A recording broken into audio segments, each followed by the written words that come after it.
জানেন কি মা লক্ষ্মী কেন তার নিজের স্বামী জগন্নাথ দেবকেই ভিখারি হবার অভিশাপ দিয়েছিলেন? ঘটনাটি ঘটেছিল যখন একবার পুরীতে এক নিম্নবর্ণের মহিলা শ্রেয়া লক্ষ্মী পূজার দিন পূর্ণ ভক্তি ভরে দেবীর আরাধনা করছিলেন। তার ভক্তিতে প্রসন্ন হয়ে মা লক্ষ্মী রমণীর ঘরে গিয়েছিলেন এবং তাকে সুখ সমৃদ্ধির আশীর্বাদ দিলেন। এতে জগন্নাথের বড় ভাই বলরাম রেগে গিয়ে মা লক্ষ্মীকে অপবিত্র বলে মন্দির থেকে বের করে দাও। আর জগন্নাথ দেব তিনি চুপ করে দাতার কথা মেনে নেন এবং লক্ষ্মীকে মন্দির থেকে চলে যেতে বললেন।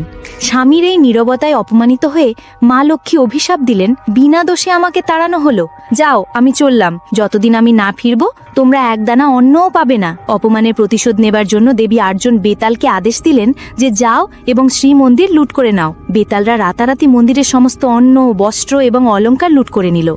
যখন ঘুম ভাঙল দুই ভাই অবাক হয়ে গেলেন। মন্দির খালি ছিল এবং তারা ঠান্ডা মাটিতে ছিলেন। ক্ষুধা ও তৃষ্ণায় কাতর হয়ে জগতের নাথকে ভিক্ষা করার জন্য রাস্তায় নামতে হলো।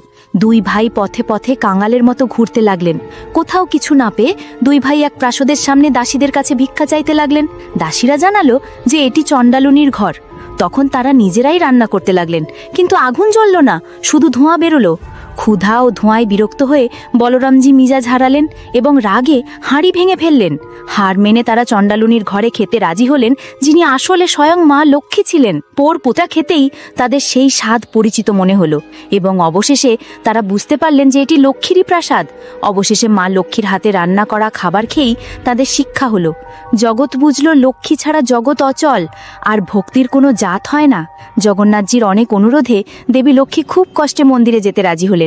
তিনজনে মন্দিরে ফিরলেন, আকাশ থেকে ফুল ঝরল এবং সেখান থেকে শ্রী মন্দির থেকে জাতিভেদ চিরতরে মুছে গেল। Download ShareChat.